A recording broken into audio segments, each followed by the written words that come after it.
வரஹ்மத்துல்லாஹி வபரகாத்துஹு. அல்ஹம்துலில்லாஹ். கண்ணியத்திற்குரிய சகோதர சகோதரிகளே, வாரந்தோறும் ஞாயிற்றுக்கிழமைகள்ல ஃபஜர் தொழுகைக்கு பின்பாக செய்தியும் சிந்தனையும் என்ற தலைப்பின் கீழாக பல்வேறு செய்திகளை பார்த்து வருகின்றோம். அந்த அடிப்படையில் இன்றைய தினம் நாம் பார்க்கக்கூடிய ஒரு முக்கியமான தகவல் என்னவென்றால், ஒரு வார காலமாக தமிழகத்தில் நாம் எல்லாம் அதிகமாக கேள்விப்படக்கூடிய ஒரு செய்தி. மதுரையினுடைய திருப்பரங்குன்றம் பகுதியில தர்கா என்ற ஒரு வணக்க வழிபாடாக சில மக்கள், இஸ்லாமிய மக்கள் மத்தியில ஒரு இடம் இருக்கு. அந்த இடம் தொடர்பாக பல்வேறு விதமான ஆர்ப்பாட்டங்கள், போராட்டங்கள் சில மக்களால் தொடர்ச்சியாக நடந்து கொண்டே இருக்கு. இதனுடைய வரலாறு முதல்ல தெரிஞ்சுக்கணும். இந்த திருப்பரங்குன்றம் பகுதி என்பது மதுரைக்கு அருகாமல் இருக்கக்கூடிய ஒரு பகுதி, மதுரைக்குள்ளார இருக்கக்கூடிய ஒரு பகுதி. அந்த பகுதியில ஒரு மலை ஒண்ணு இருக்கு. அந்த மலையை பொறுத்த வரைக்கும் அதுல 3 விதமான வணக்க வழிபாடு தலங்கள் இருக்கு. மலையுடைய கீழ் பக்கத்துல காசி விஸ்வநாதர் கோயில் சொல்லக்கூடிய முருகனுடைய கோவில் கீழே, மலை கீழே முருகனுடைய கோயில் இருக்கு. மலைக்கு உச்சியில ஏற்றா அங்க பிள்ளையார் கோயில் இருக்கு. இதுதான் மலையினுடைய அமைப்பு. ரெண்டுக்கும் போவதற்கு முன்பாக வலது பக்கத்துல ஒரு தர்கா இருக்கு. பாதையில செல்லக்கூடிய நேரத்துல ஒரு 500 மீட்டர் உள்ள போகணும். 500 மீட்டர் உள்ள மலைக்கு மேலேயே உள்ள சென்ற மட்டும் தர்கா இருக்கு. எப்போதுமே அவருடைய ஆய்வின் அடிப்படையில் சொன்னா, தமிழகத்துல பல்வேறு விதமான கோவில்கள் இருக்கு. அதுவும் குடைவரை கோயில் கேள்விப்பட்டிருப்போம். சாதாரண கோவில்களுக்கும் குடைவரை கோயிலுக்கும் உள்ள வித்தியாசம் என்னன்னா, சாதாரண கோவில் போது நம்மள மாதிரி கற்கள் சிமெண்ட வச்சு செய்யக்கூடிய ஒன்று கட்டடம். ஆனால் அந்த குடைவரை கோயில் என்பது எப்படி என்றால், ஆரம்ப காலத்துல மலையை குடைந்து அந்த இடத்துல வணக்க வழிபாடு செஞ்சாங்க. அது ஃபுல்லா உள்ள சிலையெல்லாம் பாத்தீங்கன்னா மலையை குடைஞ்சு உள்ள சிலையை செஞ்சு வச்சிருப்பாங்க. அதுதான் அந்த செட்டப்பா இருக்கும் குடைவரை கோயில் என்பது. தமிழகத்துல மதுரையில் இருக்கக்கூடிய பிள்ளையார்பட்டிக்கு அடுத்தபடியாக 2வது கட்டப்பட்ட ஒரு கோவில் என்பது இந்த கோவில் தான். அந்த அளவுக்கு பழமையான ஒரு கோயில்.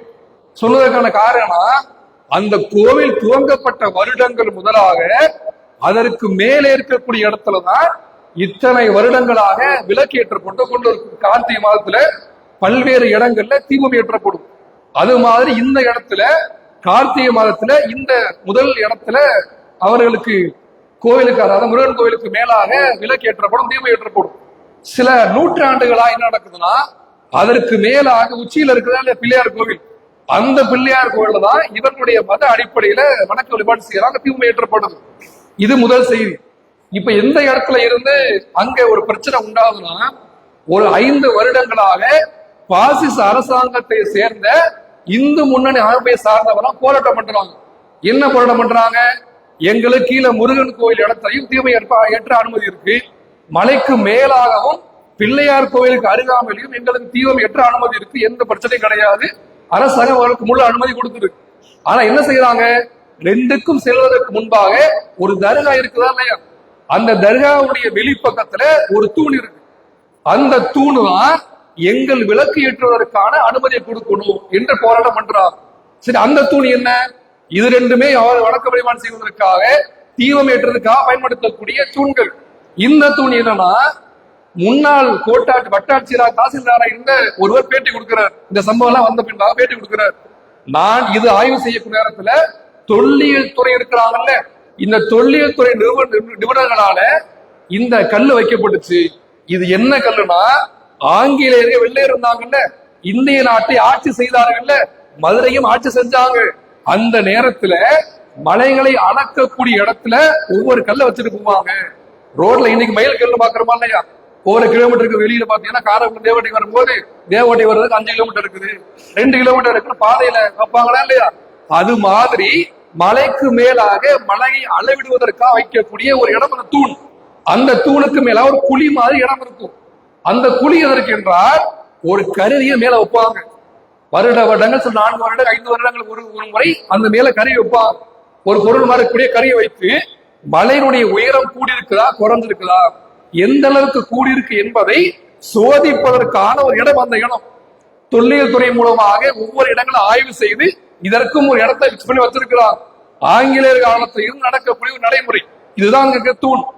இங்க என்ன பிரச்சனை வருதுன்னா, இந்த காவி அரசாங்கத்தை சார்ந்தவர்கள், நாங்கள் இந்த தர்கா இடத்துலதான் நாங்க இதை வைக்கணும், நாங்க தீபம் ஏற்றுவோம் என்றுதான் போராட்டம் பண்றாங்க. இது எப்ப நடக்குது? 2014 முதலாவது வழக்கு தொடுக்கப்படுது. வழக்கு தொடுக்கப்பட்ட உடனே அதை விசாரிக்கிறாங்க, நீதிபதி விசாரிக்கிறாங்க. விசாரிச்சு என்ன தீர்ப்பு கொடுக்கிறாங்க? இந்த இடம் உங்களுக்கும் அதுக்கும் சம்பந்தம் இல்லாத இடம். அந்த இடம் முஸ்லிம்களால் நிர்வகிக்கப்படக்கூடிய தர்காவுடைய எல்லை பகுதி, அதனுடைய பார்டர். நம்ம பள்ளியினுடைய கேட் இருக்குதான, இது நம்ம பள்ளியுடைய இடத்தினுடைய முடிவு ஆரம்பம். அதே மாதிரி தர்காவினுடைய எல்லையும் ஆரம்பமும் அந்த தூண் தான். அந்த இடத்திற்கு உங்களுக்கும் சம்பந்தம் கிடையாது. இந்த இடத்தில் தீபம் ஏற்ற உங்களுக்கு அனுமதிக்கு இல்லை. அன்னைக்கு முடிச்சுட்டாங்க. இப்ப என்ன செய்யறாங்க? 4 வருடமா திரும்ப மீண்டும் மீண்டும் வழக்கு தொடுக்கப்பட்டு இப்ப இருக்கக்கூடிய சாமிநாதன் என்று சொல்லக்கூடிய நீதிபதி இருக்கிறார். அவர் வெளிப்படையாகவே நீதிபதியை பார்த்தீங்கன்னா, எப்பவுமே எல்லா நீதிபதியா இருந்தாலும் மதம் சார்ந்த எதையும் வெளிக்காட்ட மாட்டார். தனிப்பட்ட முறையில் வழக்கு வழிபாடு செய்வாங்க, தனிப்பட்ட முறையில் கோவிலுக்கோ பள்ளிவாசலுக்கோ சர்ச்சை எதுக்கெல்லாம் போவாங்க. வெளிப்படையாக மதம் சம்பந்தப்பட்ட எந்த நிகழ்ச்சியை கலந்து கொள்ள மாட்டாங்க. இந்தியாவோட சட்டத்தின் அடிப்படை அதான் இயல்பு. ஆனால் இவன் என்ன செய்யறாரு? பல வருடங்களாகவே RSS நடத்தக்கூடிய எல்லா மீட்டிங்களையும் இவர் போய் என்று பேசுவார்.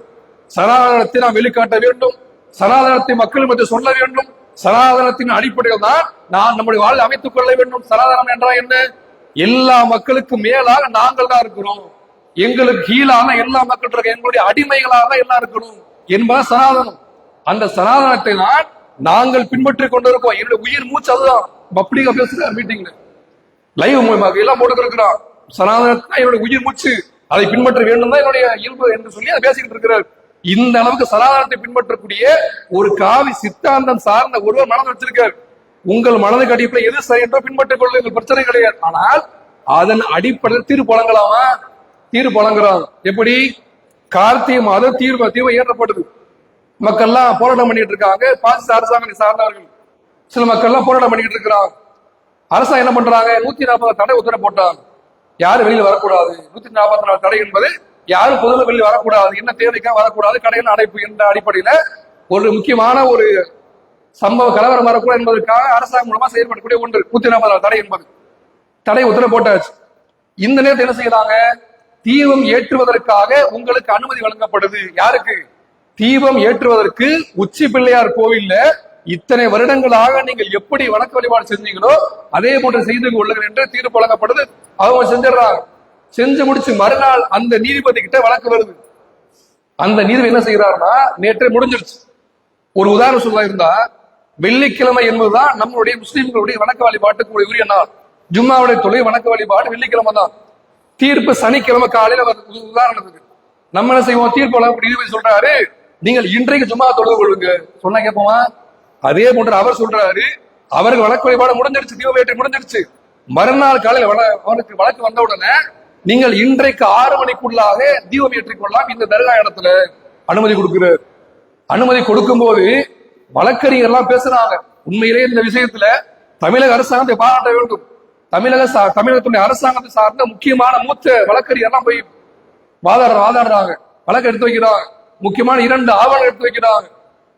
என்ன ஆவணம் வைக்கிறாங்கன்னா, ஒன்று, இத்தனை வருடங்களாக அவர்களுடைய வணக்க வழிபாட்டுக்கு என்று புத்தகம் வச்சிருப்பாங்கல்ல ஆவணங்கள், அந்த ஆவணங்கள்ல இத்தனை வருடங்களாக இந்து மதத்தின் அடிப்படையில இவர்கள் தீபம் ஏற்றுவதற்கான இடம் இந்த 2 இடம் தான்.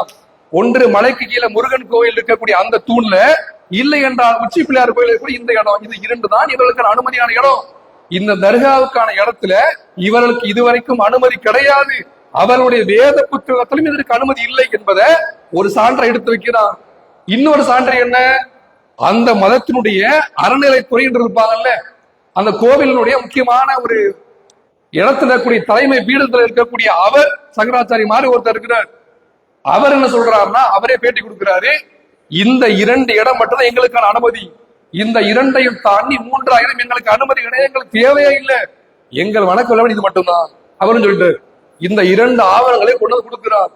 கொடுத்த பின்பாக அந்த நீதிபதி கேட்கக்கூடிய வார்த்தை பாருங்க, இந்த 2 தான் அனுமதி என்பது தெரியும், பிரச்சனை இல்லை.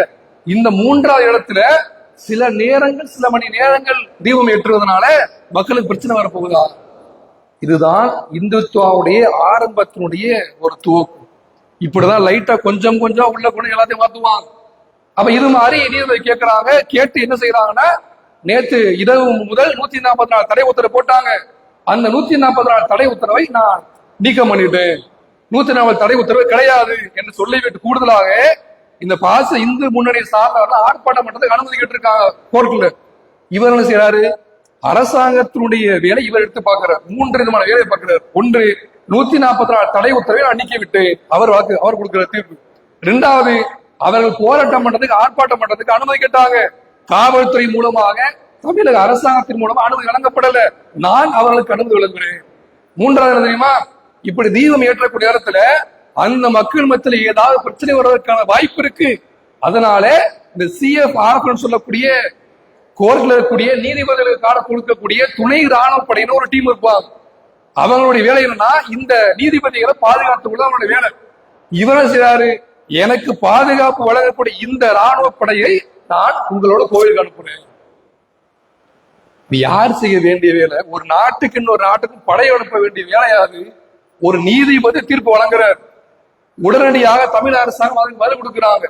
நீங்க 144 தடை உத்தரவை நீக்கம் பண்ணிட்டீங்க. தமிழக அரசாங்கத்தின் மூலம் நாங்கள் மீண்டும் 144 தடை உத்தரவை கொண்டு வர்றோம். யார் வெளியிடக்கூடாது. 2வதாக அந்த காவி அரசாங்கத்தை சார்ந்த இந்து முன்னணியை சார்ந்த மக்கள் ஆர்ப்பாட்டம் பண்ண அனுமதி கேட்டாங்க. நீங்கள் அனுமதி கொடுத்துட்டீங்க, நாங்கள் அனுமதி மறுக்கிறோம். இதே முடிச்சுட்டா. 3வது என்ன? நீங்கள் ராணுவ படை துணை ராணுவ படை அனுப்புனீங்க, அதுவும் அனுப்பக்கூடாது என்று நாங்கள் அவர்கள் திரும்ப அவன் திரும்ப போயிட்டார். இந்த 3க்கு எதிராக தமிழக அரசாங்கம் அல்லாவுடைய அனுப்பி சிறப்பாக செஞ்சுட்டாங்க. இதெல்லாம் நடந்து கொண்டு இருக்கு. இதனுடைய தீர்ப்பு வரக்கூடிய செவ்வாய்க்கிழமை 2 நீதிபதி அமர்வு வர இருக்கு. இதெல்லாம் இதுல இருக்கக்கூடிய சம்பவங்கள். இதை நாம் புரிந்து கொள்ள வேண்டிய செய்தி என்னன்னா, அந்த இடத்துல இந்து மக்களும் இருக்கிறாங்க, இஸ்லாமிய மக்களும் பெரும்பாலும் அந்த இடத்துல இருந்துட்டா 2 சமுதாய மக்களும் இருக்கிற அதிகமான முறையில அந்த மக்களிடத்துல போய் பேட்டி எடுக்கிறான். நியூஸ் சேனல்ல இருந்து யூடியூப்ல இருந்து போய் பேட்டி எடுக்கிறான். இது மாதிரியாக உங்கள் பகுதியில ஒரு போராட்டம் பண்றதுக்காக கூப்பிட்டாங்க, ஆர்ப்பாட்டம் நடந்துச்சு, நீங்க என்ன சொல்ல வர்றீங்க என்று கேட்கும் போது அவர் சொல்லக்கூடிய வார்த்தை தான் நமக்கு எல்லாம் மெய்சில் இருக்கக்கூடிய அளவு இருக்கு. நாங்களும் இஸ்லாமியர்களுமே ஒரு தாய் மக்களா இருக்கிறோம். அவர்கள் நானும் தாய் மாமன்களை போன்று இருக்கிறோம், அண்ணன் தம்பிகளை போட்டு பழைய கொண்டு இருக்கிறோம். எங்களுக்கு மத்தியில எந்த பிரச்சனையும் கிடையாது. வெளியூரிலிருந்து வந்தார்கள் இன்றைக்கு போராட்டம் செய்வதற்காக அவர்கள் தான் அத்தனைக்கும் காரணமா இருக்கிறாங்க. இந்த உள்ளூர் மக்கள் தான் கலவரம் வரவிடாமல் தடுக்கிறாங்க, போராட்டம் பண்றான். எதற்காக? காவல்துறைக்கு எதிராக தமிழக அரசாங்கம் எதிராக போராட்டம் பண்றான். யாரு? இந்து முனையை சார்ந்தவர்கள், பாஜக அரசாங்கத்தை சார்ந்த அந்த கட்சியை சார்ந்தவர்கள்லாம் போஸ்ட் அடிச்சு விட்டுறாங்க. இன்றைய தினம் நாங்கள் காவல்துறைக்கு எதிராக, தமிழக அரசாங்கத்தை எதிராக நாங்கள் ஆர்ப்பாட்டம் பண்ண இருக்கிறோம். அதனால ஊரில் இருக்கக்கூடிய எல்லா மக்களும் பந்து அறிவிப்பு செய்யுங்கள், கடை அழைப்பு, முழு கடை அழைப்பை செஞ்சிடணும், யாரும் கடை தரக்கூடாது. எல்லாம் ஒட்டிட்டான், எல்லாரும் தகவல் சொல்லியாச்சு. மறுநாள் காலையில இருந்து பாக்குறா எல்லா கடையும் திறந்து இருக்கு, எந்த கடையும் பூட்டல. ஒவ்வொரு கடையா போய் தேடி போறாங்க அவங்க. இன்னைக்கு நமக்காக ஆர்ப்பாட்டம் பண்ண இருக்கிறோம், நம்மளுடைய எதிர்ப்பை சொல்லணும், அதுக்காக கடையை மூடுங்க. வேலையை பார்த்து நீ போ, எங்களுக்கு சம்மந்தம் கிடையாது. இத்தனை வருஷமா நான் அவன் ஒன்னா இருக்கிறோம், எங்களுடைய ஒற்றுமை குறைப்பதற்கு உனக்கு என்ன தேவை இருக்கு? நாங்கள் கடை அடைக்க முடியாது என்று எல்லா நபரும் ஒற்றுமையா இருந்துட்டாங்க. மக்களுடைய எதிர்ப்பை பாருங்க. இது மட்டும் இல்லாம இந்த இந்து மக்கள் சார்பாக காவல்துறையிட்ட ஒரு புகார் கொடுக்கிறாங்க. நாங்கள் இந்துவா இருக்கக்கூடிய நாங்களும், இஸ்லாமியா இருக்கக்கூடிய எங்கள் சமுதாய மக்களும் நாங்கள் ஒற்றுமையா இருக்கிறோம், எங்கள் ஒற்றுமையை குறைப்பதற்காக இந்த மக்கள் ஆர்ப்பாட்டம் பண்ண இருக்கிறாங்க, அவனுக்கு அனுமதி கொடுக்காதீங்க. யாரு? இஸ்லாமியர் கொடுக்கல. அல்லாஹ்வுடைய அருளை கொண்டு இந்து சமுதாய மக்கள் இவர்களுக்கு எதிராக புகார் கொடுக்கிறாங்க. இந்த அளவுக்கு இவர்கள் என்னதான் முட்டி மோதி என்ன செஞ்சாலும் அல்லாஹ்வுடைய அருளால் இப்படி இவர்களுக்கு எதிராக இல்ல நடந்துக்கிட்டு. மதுரையில சில மாதங்களுக்கு முன்பாக முருகன் மாநாடு என்று கொண்டு வந்தார். அது எதுக்காக? ஆன்மீகம் என்ற பெயர்ல தன்னுடைய கட்சிக்காக, RSS சிந்தனைக்காக எல்லா மக்களையும் ஒன்று திரட்ட வேண்டும் என்று வந்தார்கள். ஒண்ணும் நடக்கல. அடுத்து என்ன செய்யறது? அடுத்து இப்படியான நடைமுறை கொண்டு வருவோம், வெளியூர் வந்து ஆளை கொண்டு வந்துட்டான். அதை எப்படி பிளான் பாருங்க. எப்பவுமே நம்ம தான் எல்லா விஷயம் கொஞ்சம் மைனஸா இருக்கணும், எல்லா விஷயத்தையும் ரொம்ப ஷார்ப்பா ஒவ்வொரு வேலையும் செஞ்சுக்கிட்டு இருக்கிறோம். மற்ற நாட்கள்ல போராட்டம் பண்ணா பெரிய ரீச் ஆகாது. கார்த்திகை தீபம் ஏற்றக்கூடிய அன்றைக்கு போராட்டம் நடத்தினால் எல்லா மக்களும் சேர்ந்திருப்பாங்க. இந்து சமுதாயத்துல லட்சக்கணக்கான மக்கள் ஒன்று சேரக்கூடிய இடம் அந்த இடம். அந்த இடத்துல நாம் ஒரு தீப்பொறியை பத்த வைத்தால் இதன் மூலமாக இந்துக்களுக்கும் இஸ்லாமியருக்கும் இடையில சண்டை உருவாகும், பிளவு உருவாகும். இதன் மூலமாக நாளை நாம் அரசாங்கத்துல ஒரு பொறுப்புக்கு வந்துடலாம், ஆட்சி அதிகாரத்தில் நாம் உள்ளே வருவதற்கான வாய்ப்பு இருக்கு. எல்லாத்தையும் தீர்மானிச்சு முடிவெடுக்கிறோம். நமக்கெல்லாம் அதை பத்தியான அறிவு பெருசா நமக்கு இல்ல. இப்படிலாம் இந்த அளவுக்கு யோசிக்கிறாங்க அளவுக்கு இருக்கு, எல்லாமே செஞ்சுக்கிட்டு இருக்கிறோம். இதே மாதிரி நேற்றைய தினம் காரைக்குடியில அம்பேத்கர் இருக்கிறார். அம்பேத்கருடைய நினைவு தினம். அவருக்கு சிலை வணக்க வழிபாடுக்கு மாலை செய்வாங்க. மாலையெல்லாம் போட்டு அவருக்காக கண்டி அஞ்சலி செலுத்துவாங்க. இது மாதிரி நேற்று தினம் காரைக்குடியில அம்பேத்கருக்குடைய மாலை போடுவதற்காக பாஜக அரசாங்கத்தை சார்ந்த அவருடைய கட்சி நிர்வாகிகள் எல்லாம் வர்றாங்க. காரைக்குடியில நேற்று வரும்போது என்ன செய்யப்படுதுன்னா, இங்க இருக்கக்கூடிய இஸ்லாமிய அமைப்பு அல்லாத இந்து சமுதாய மக்கள், குறிப்பாக பெரியாரை பின்பற்றக்கூடியவர்கள், விடுதலை சிறுத்தை கட்சியை சார்ந்தவர்கள்லாம் அங்க போராட்டம் பண்ண வர்றோம். எதற்காக தெரியுமா? எங்களுக்கு இந்த அம்பேத்கருக்கு எதிராக இருக்கக்கூடியவர்கள் தான் இந்த RSS காரர்கள் தான், இந்த பாஜக காரர்கள் தான் அம்பேத்கருக்கு எதிராக பல சதிகளை செய்தவர்கள். வரலாறு கேள்விப்பட்ட மக்களுக்கு தெரியும். அம்பேத்கர் எந்த அளவுக்கு எதனால பாதிக்கப்பட்டாரு? சனாதனம் என்ற ஒரே ஒரு கொள்கையினால், சித்தாந்தத்தினாலதான் பல விஷயங்களை இழந்தார். தண்ணீர் கூட ஒரு ஸ்கூல் படிக்கும் போது தண்ணீர் கிடைக்காது, கீழே உட்காரப்ப ரிக்ஷால உட்கார முடியாது, பல இன்னும் சந்திச்சார். இவை எல்லாவற்றையும் காரணம் சனாதனம். சனாதனத்தை கொண்டு வந்த இந்த RSS காரர்கள் தான் இவர்களுக்கு எதிராகத்தான் பல முயற்சிகளை மேற்கொண்டார்.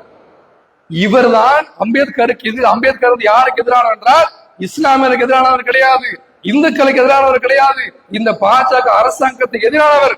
அப்படி இருக்கக்கூடிய நேரத்துல நீங்கள் எப்படி எங்கள் தலைவருக்கு மாலை போட வரலாம் என்று போராட்டம் நடக்குது. நடக்குது. காவல்துறை வந்து பேசிட்டு இருக்கான். உடனே அவன் என்ன செய்யறான்? வெற்றிவேல் வீரவேல்னு ஒரு கோஷம் இந்த இடத்துல மாத்த உள்ள கொண்டு வர்றான். போராடிய 2 பேர் யாரு? 2 பேர் இந்துக்கள், இந்து சமுதாய மக்கள் 2 பேருமே. இவர்கள் செய்யும் போது வெற்றிவேல் வீரன் இவன் கத்த ஆரம்பிச்சிட்டான். யாரு? பாஜக அரசாங்கம் சார்ந்தவர்கள். இந்த மக்கள் என்ன செய்யறாங்க? அல்லாஹு அக்பர், அல்லாஹு அக்பர். யோசித்து பாருங்க, நீ எதை பிளான் பண்ணி வர்ற? இஸ்லாம் மக்களுக்கு தொல்லை கொடுக்கணும், இஸ்லாத்துக்கும் இந்துக்களுக்கும் இடையே சண்டை மூட்டி விடணும் வர்ற.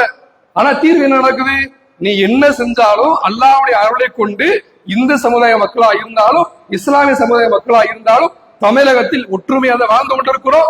அல்லாஹ்வுடைய அருள் இன்னும் மேம்பட்ட முறையில் வாழக்கூடிய ஒரு வாய்ப்பை தரணும். அதே நேரத்தில் நான் புரிந்து கொள்ள வேண்டிய விஷயமானா, இந்து சமுதாய மக்களும் இஸ்லாமிய சமுதாய மக்களும் ஒற்றுமையா இருக்கணும். அங்க பேட்டி கொடுக்கக்கூடிய மக்கள் சொன்ன வார்த்தை என்னன்னா, நாங்கள் என்னதான் இந்து சமுதாய மக்களா இருந்தாலும் எங்களுடைய நல்ல விஷயங்கள் எதற்கும் பெரும்பாலும் இந்துக்கள் இஸ்லாமிய வர்றது கிடையாது. எங்களுக்கு கல்யாணமா இருந்தாலும் நல்ல நேரமா இருந்தா எதற்கா இருந்தாலும் பெரும்பாலும் இஸ்லாமியர் வர்றது கிடையாது. ஆனால் எங்களுக்கு இன்பம் வரக்கூடிய நேரத்தில் வராத இஸ்லாமியர்கள், எங்களுக்கு ஒரு துன்பம் வந்தால் முதலில் வரக்கூடிய இஸ்லாமியர்கள் தான். ஒரு ரத்தம் உடனடியாக தேவைப்படுது, ஒரு விபத்து ஆயிடுச்சு, ஒரு ஆக்சிடென்ட் ஆயிடுச்சு, ஒரு குழந்தைக்கு டெலிவரி ஆகிருக்குது, ஏதோ சில சூழல் உடனடியாக வரக்கூடிய இஸ்லாமியர்கள் தான். எந்த இக்கட்டான சூழல் வந்தாலும், ஒரு பணம் இல்லைங்க, ஒரு கஷ்டத்துல இருக்கிற அந்த நேரத்துல எனக்கு முதலாவதா உதவக்கூடியவர் முஸ்லீம் தான். அந்த காரணத்தினாலதான் நாங்கள் அவரோட இணக்கத்தோடு இருக்கிறோம். நாம் எதுல எதிர்ப்பா இருந்தாலும் மார்க்க விஷயம் சமரசம் செய்யக்கூடாது. அதே நேரத்துல அவர்களுக்கு எதிராக இருக்க வேண்டும் என்பதற்காக பல்வேறு சமுதாய பணிகளையும் தூய்மை கூடாது. என்னதான் இருந்தாலும் எங்கள் மார்க் எங்களுக்கு, உங்கள் மார்க் உங்களுக்கு. உங்களை என்ன கஷ்டம் வந்தாலும் அந்த இடத்துல உங்களோடு அந்த பாசிச அரசாங்கம் சார்ந்த யாரும் இருக்க மாட்டாங்க. உங்களுக்கு ஆதரவாக எந்த ஜாதியும் இருக்காது.